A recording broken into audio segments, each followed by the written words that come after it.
मानक आशुलिपि अभ्यास 53, गति 100 शब्द प्रति मिनट। स्टार्ट। अध्यक्ष महोदय, सरकार ने अभी बड़े महत्वपूर्ण आर्थिक निर्णय किए हैं जिनका हमारी अर्थव्यवस्था की मजबूती और उन्नति पर बहुत प्रभाव पड़ेगा। मुख्य निर्णय यह है कि रुपए का विनिमय मूल्य घट गया है। बाकी आर्थिक निर्णय जिनका मैं आगे चलकर जिक्र करूंगा, इसी मुख्य निर्णय के परिणाम हैं। मैं आपको अब यह बताना चाहता हूं कि यह परिवर्तन क्यों करना पड़ा, इसके पीछे क्या राज है और इससे अर्थव्यवस्था को सुदृढ़ बनाने में कैसे मदद मिलेगी। पैरा।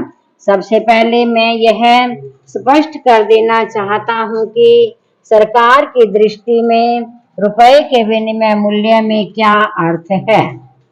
इसका सीधा मतलब यह होता है कि रिजर्व बैंक में जो विदेशी मुद्रा दी जाती है, उसके बदले वह किस हिसाब से रुपया देता है और उससे जो विदेशी मुद्रा ली जाती है, उसके लिए वह किस दर से रुपया लेता है। दूसरे शब्दों में विनिमय दर का अर्थ है कि देशी विनिमय की दर। इस माने में जिस तरह और चीजों का दाम होता है, उसी तरह वह भी है, और यह कोई ऐसा मामला नहीं जिसके कारण देश के सम्मान को किसी तरह की ठेस पहुंचे या कोई उत्तेजना उत्पन्न हो। इस संबंध में मैं माननीय सदस्यों के सम्मुख स्पष्टीकरण प्रस्तुत करना चाहूंगा।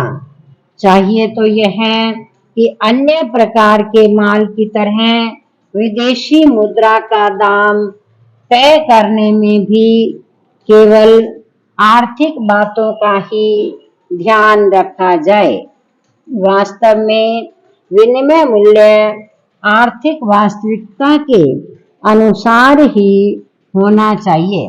केवल तभी मूल्य का मुख्य प्रयोजन पूरा होता है जो साधनों के उचित आवंटन को संभव और सुविधामय बना सके। दूसरे रूप में तथा इसके अलावा यह उद्देश्य पूरा नहीं होगा। इसके विपरीत उससे उलझने ही बढ़ती जाएंगी, जिससे अर्थव्यवस्था को सिर्फ नुकसान ही होगा। पैरा। इसमें कोई संदेह नहीं कि 10 वर्ष पहले रुपए का जो विनिमय मूल्य था, आज नहीं है। यह सर्वविदित है कि कई वर्षों से देश के अंदर प्रत्येक वस्तु के दाम बढ़ रहे हैं। 10 वर्ष पूर्व जो दाम थे, आज उससे 80% अधिक हैं। दूसरी ओर सन 1949 के बाद से रुपए के सरकारी विनिमय मूल्य में कोई फेरबदल नहीं हुआ है।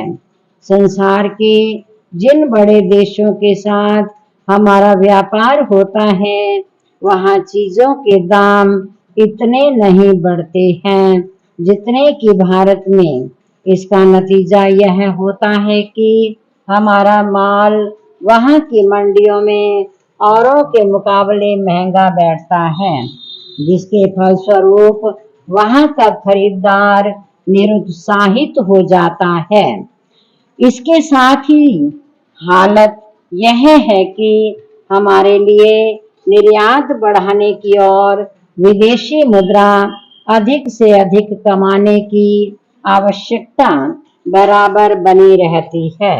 इस बात को ध्यान में रखते हुए विदेशी मंडियों में आपने माल को औरों के मुकाबले सस्ता करने के लिए हमने कई उपाय काम में लाए हैं।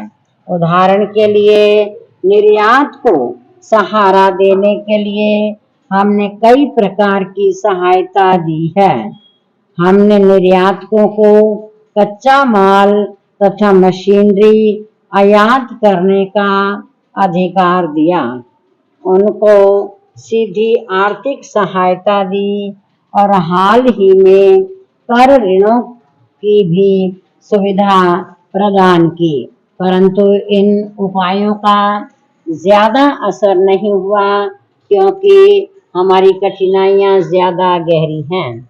इसका मुख्य कारण यह है कि चीजों के दाम 5 वर्ष पहले जो थे आज हम उनको फिर वापस नहीं ला सकते, बल्कि दाम और अधिक बढ़ते जा रहे हैं। विराम।